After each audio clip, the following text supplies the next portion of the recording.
When you buy a piece of high-end hardware, like maybe a professional-grade camera or a drone or even just your smartphone, it always comes with a spec sheet. Right, yeah.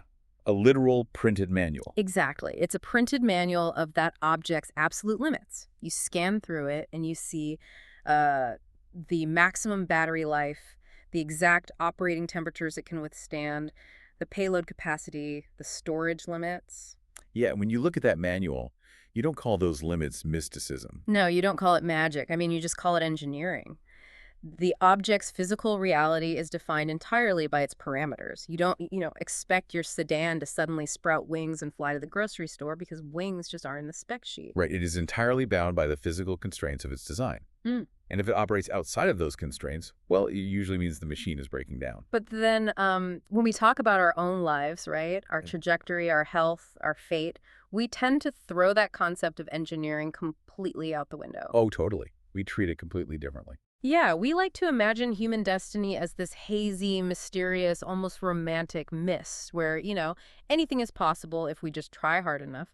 But what if we looked at the universe and even our own biological makeup as having a rigid, non-negotiable spec sheet? That is a fascinating way to frame it. Well, today we are taking a deep dive into a highly unique translated excerpt from a text called 36 Bagua Arrays, The Array of Destiny, written by an author named Suifeng. Right. And this text, it's a wild ride. It attempts to build one cohesive theory out of astrophysics, human anatomy, chemistry, and deep philosophical or spiritual concepts. But, before we really get into the mechanics of this text, we need to establish the framework for our conversation today. Definitely. Because for you listening, we need to be clear. This text makes some incredibly bold claims about biology, the fundamental nature of destiny, and spiritual transformation. Oh, yeah. Very bold. And our goal here isn't to endorse these viewpoints or to validate these specific scientific or dietary claims the author puts forward. Right. We're not taking sides here. Exactly. We are simply acting as impartial guides, unpacking the author's conceptual framework so you can understand the architecture of the original source material. Think of us as your tour guides through a very, very specific intellectual landscape. And to even enter that landscape, we have to start by looking at how this text redefines the word destiny. Right, because it's not the usual definition. No, not at all. The author completely strips away the fortune teller, crystal ball vibe we usually associate with that concept. Instead, destiny is presented as highly specific, quantifiable laws and mathematical constants. And the author builds this argument using sheer precision. Like, the text doesn't rely on poetic language about the passage of time. No, it gets right to the numbers. Right. It states that the Earth's year is precisely 365 days, 5 hours, 48 minutes, and 46 seconds. Which is incredibly precise. Yeah, and that exactitude isn't treated as a random cosmic coincidence. In this framework, that number is a destiny. It is a mathematical boundary that the Earth simply cannot decide to ignore. And the text scales that concept up to, like, the absolute heaviest things we can observe. The author brings in the specific masses of celestial bodies. So the macro universe stuff. Exactly. We get the sun's mass listed at 1.989 times 10 to the 27th power tons, the Earth at 9.89 times 10 to the 21st power tons. Huge numbers. Yeah. And the moon at roughly 7.35 times 10 to the 22nd power tons. The author is pointing to these massive, unchangeable cosmological numbers and categorizing them as the fundamental rules of the system. Which, is a very deliberate rhetorical strategy. How so? Well, by grounding the abstract concept of destiny in undisputed hard numbers, like the weight of a star, the author is laying a really sturdy foundation. Ah, right. Starting with the undeniable stuff. Exactly. The goal is to convince the reader that if the macro universe operates on these fixed mathematical rules, the micro universe must do the exact same thing. And that brings us right down to our own bodies. The text defines human biological realities with that exact same rigidity. The micro universe. Right. It says we have 2 eyes, 1 mouth, 1 head. We are constructed with exactly 206 bones. No more, no less. Yeah. And a heart that is mathematically destined to beat somewhere between 2.5 and 3 billion times in an average human lifespan. It's wild to think of a heartbeat as a countdown. It really is. Even the chemistry of our blood is locked into this concept. The author cites a normal pH of 7.35 to 7.45. Right. A body temperature of 36 to 37 degrees Celsius, and blood pressure limits of 140 systolic over 90 diastolic. Because the mechanism the author is describing is essentially a closed loop.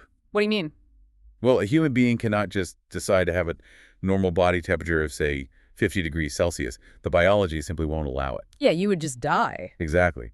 The author categorizes these biological boundaries as destinies because they dictate what a human life will look like, how long it will last, and how it will function. I mean, I see the logic of the factory settings analogy here, but I have to admit, calling my blood pressure a destiny feels a little strange. It's definitely a shift in perspective. It really makes reality sound like a highly calibrated, giant clockwork machine, where every single gear is machined to turn a specific number of times before it just wears out. But that is precisely the author's point. A clockwork machine only functions because of constraints. The gears have limits. Right. And this introduces the text's next major argument, which is the law of limits and predictability. Okay, let's get into that. The author argues that because everything in existence has a fixed mathematical limit, exceeding those limits inevitably causes what they call a qualitative change. A qualitative change. Right. Meaning, if you push a system past its destiny, you don't just get more of the same. You get a breakdown, or sometimes the exact opposite effect of what you intended. And the text uses some very relatable physical examples to prove this, right? Like, if you pour water into a container, there is a definitive mathematical moment when it reaches capacity. You can't negotiate with the volume of a cup. No, it's just physics. Or eating a meal. There is a physical threshold where your body cannot consume another bite without triggering a negative physical reaction. The boundary is hard. Yeah, the author also leans on the classic proverb of the straw that broke the camel's back. Oh, right. I love that example. It's a great visual. A camel's physiology allows it to carry a specific maximum weight. That is its physical destiny. Right, it's payload capacity. Exactly. And if you add one tiny, seemingly insignificant piece of straw beyond that maximum load, the entire system collapses. The limit was invisible right up until it was breached. The text also points to a metal rod, right? Mm-hmm. It's incredibly hard, but if you continuously strike it at one specific fixed point with enough force, the molecular structure will eventually give way and it will just break. Yep, the breaking point. And what I find fascinating is how the author uses these physical breaking points to argue that the universe is inherently predictable. Because these limits exist, we can actually know the future of a system. And the text leverages the history of science to validate this idea of predictability.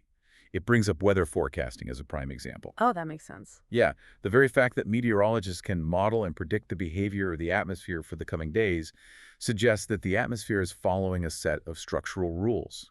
If weather were truly chaotic and boundless, forecasting would be literally impossible. Exactly. It follows a destiny based on temperature, pressure, and moisture. But I think the strongest scientific example the text uses is Dmitry Mendeleev and the creation of the periodic table of elements. Oh, that part is brilliant. Yeah, because before certain elements were ever even discovered by human beings, Mendeleev arranged the known elements by their atomic weight. Right. And by looking at the mathematical rhythm of the table, he realized there were gaps.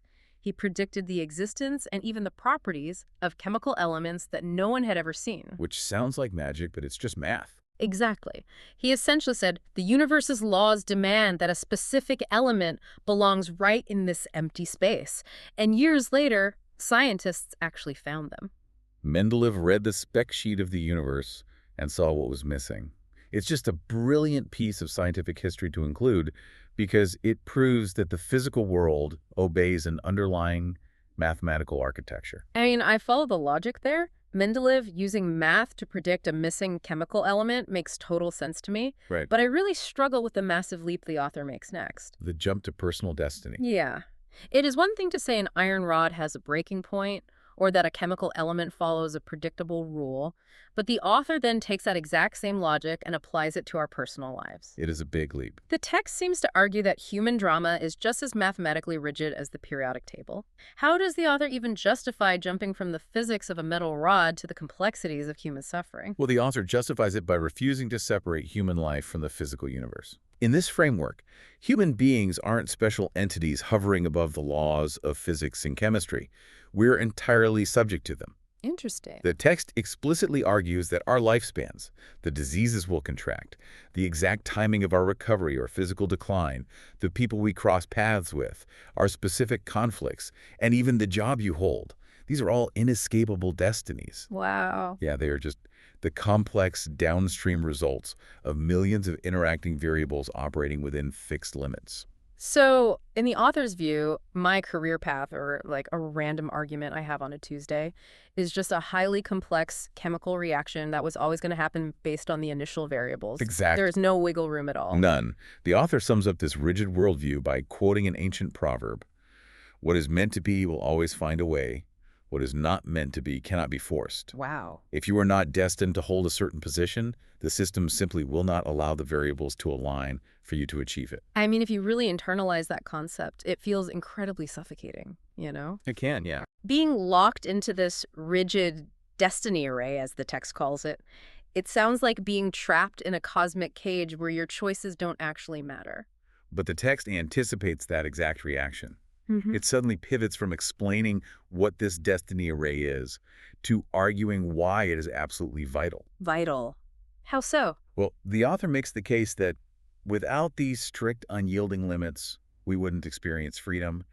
We would experience terrifying, unadulterated chaos. Oh, this is where the text contrasts the modern human desire for absolute freedom with the reality of what absolute freedom would actually look like. Right, and the imagery the author uses to describe a universe without the destiny array is just deliberately surreal. It goes full Salvador Dali. Like, the text claims that if the destiny array were removed, the Earth would just fly right out of the solar system. Because gravity wouldn't constrain it anymore. Exactly. And it says tigers would grow wings. Wait, winged tigers? Winged tigers, and mice would mutate to be larger than cows. Oh, wow. Yeah, and humans would be able to drink the entire Pacific Ocean in a single gulp. It says people would wander the earth living for tens of thousands of years, and the seasons would just stall out and stop changing. I mean, while the imagery is absurd, the underlying philosophical argument is actually quite profound. Yeah, it really paints a picture. The author is trying to dismantle our negative perception of constraints. We tend to view our physical limits, like our inability to fly or our eventual aging, as a prison. Right. But the text argues that these limits are the only thing that gives existence any form. Without limits, everything just dissolves into a chaotic soup. You know, if you think about it, a cup is only useful because it has solid walls that stop the water from spilling everywhere. That's a great analogy. Yeah, if the cup had no limits, no boundaries, it wouldn't be a cup, it would just be a puddle. The author is essentially saying that the winged tigers and the giant mice represent a total collapse of biological sense. Exactly. The function, value, and significance of the destiny array is to confine everything within a certain functional proportion. It is the gravity that keeps the oceans in their basins and ensures a mouse remains a mouse. Chaos is the default state of an unrestrained universe. Destiny is the architecture that allows life to exist at all. I really appreciate that defense of constraints. It makes the idea of fate feel a lot less like a punishment and more like a necessary foundation. It reframes the whole concept. But, you know, knowing that the walls of the cup are necessary doesn't stop us from wanting to climb over them sometimes. Oh, for sure. Like, if my predetermined form involves an illness or a lifespan I find too short or sufferings I want to avoid, how do I get out? Right. If I don't want my 2.5 billion heartbeats, what is the loophole here? Well, the text does offer a mechanism for escape, but it requires a fundamental shift in understanding. Okay, listen. You cannot bypass the limits of your current form while remaining in that form. The only way to escape the destiny of a specific entity is to change the fundamental nature of the entity itself. Change the nature of the entity. Yes. And the author uses observable examples from agriculture, metallurgy, and chemistry to demonstrate how destinies are completely rewritten in the physical world. Okay, let's walk through those mechanisms because they are fascinating. Starting with agriculture, the text points out that if you take a normal apple shoot and graft it onto a cold-resistant pear tree, you create an apple pear. Right. You have literally changed its biological destiny. The original apple would have died in the cold, but the new entity survives. It's a totally new thing? Yeah. And in metallurgy, you take an ordinary iron rod, which has no inherent direction. But if you magnetize it, you fundamentally alter its state, and its new destiny is to point toward the magnetic poles. That makes perfect sense. Or if you add carbon to ordinary iron, a process called carbonization, you create alloy steel. The old limits of the iron's strength are just gone. And the author then moves into chemistry and toxicology, focusing heavily on how combining elements alters their fate. Oh, The text explains that morphine, derived from the opium poppy, has a specific function, and destiny, primarily as a pain reliever. Right. However, if it undergoes a chemical reaction with acetic anhydride, a process known as esterification occurs. Its fundamental molecular structure changes, and it becomes heroin, which is a highly toxic and addictive substance. Wow. The morphine is gone, and the new substance is bound by an entirely different set of rules. And the text even applies this logic to everyday food combinations, right? Oh, yes, the dietary examples. The author lists several combinations that supposedly become toxic when mixed together inside the body. Things like combining saccharin and sweet wine. Or chestnuts and duck meat. Yeah, which is super specific. Or persimmons and crabs, or shrimp shells and red dates. And just to be completely clear to you listening, we are purely reporting the conceptual framework of the text here, not offering dietary or medical advice. Definitely. Please don't restructure your grocery list based on this deep dive. Yeah, the scientific validity of those specific food combinations isn't the point the author's trying to make anyway. Right. It's about the bigger picture. Exactly. The philosophical point is about synergy and transformation. Two items can have perfectly benign, safe destinies when kept separate, but when combined, they undergo a qualitative change. They create a new entity with a destructive destiny. The old rules no longer apply. Yes. You know, this entire concept reminds me of modding a video game. Oh, how so? Well, if you're playing a character in a game, that character has a hard-coded limit on how high they can jump. You can hit the jump button a million times, but you will never clear a skyscraper because the physics engine of the game just says you can't. Right, those are the constraints of the software. Exactly. But if you access the game's source code and modify your character's gravity variable, suddenly a completely different set of rules applies to you. Ah, see. You didn't break the old rules of the game, you just changed your character's underlying code so that those old rules are no longer relevant to your new form. That analogy perfectly captures the mechanism here. Yeah. The author is using observable, science-like grafting, magnetization, chemical esterification to prove a point about the mechanics of fate. Right. When an entity's internal nature changes, its external destiny must change to match it. You escape the limits not by fighting them, but by transforming into something that those limits were never designed to hold. Which brings us to the ultimate shift the text is driving toward. The author takes all of these physical examples, the agricultural grafting, the alloy steel, the chemical reactions, and applies them directly to human consciousness. This is the big pivot. Yeah, if we want to escape our human destiny, we essentially have to undergo an internal chemical reaction. Right. The text concludes with a major thesis. The key to escaping the destiny array is to replace human consciousness with celestial consciousness. Celestial consciousness. Yes. The author argues that once this replacement occurs, your destinies as a human being immediately end, and your destinies as a celestial being begin. But, what does it actually mean to swap out your consciousness? Like, we aren't talking about carbonizing iron here. Are we just talking about a mindset shift? Not exactly. Like deciding to be more positive? Or is the text suggesting something much more literal and structural? In the context of this framework, it is much more literal than just thinking positive thoughts. Okay, yeah. Remember, the author views human limits, the 2.5 billion heartbeats, the predicted sufferings, the social conflicts, as the structural constraints of human consciousness. Right. Human consciousness is driven by survival, ego, physical desires, and attachments. As long as your internal architecture is built on those human drives, you are subject to the human spec sheet. So you're still the unmagnetized iron rod. Exactly. To replace it with celestial consciousness means undergoing a qualitative internal transformation so complete that your desires, your attachments, and your understanding of reality fundamentally change. Wow. You have to undergo, essentially, spiritual esterification. If you no longer operate with human ego or human fears, then the human suffering that was mathematically destined to hit you can no longer find purchase. You have grafted yourself onto a new tree. Exactly. The 206 bones might still be there physically, but the system of fate governing your existence recognizes you as a different entity entirely. You've rewritten your own source code, so the physics engine of the universe treats you differently. If human suffering relies on human attachment and you remove the attachment, the suffering simply misses you. That's the idea. It's an incredible conceptual leap.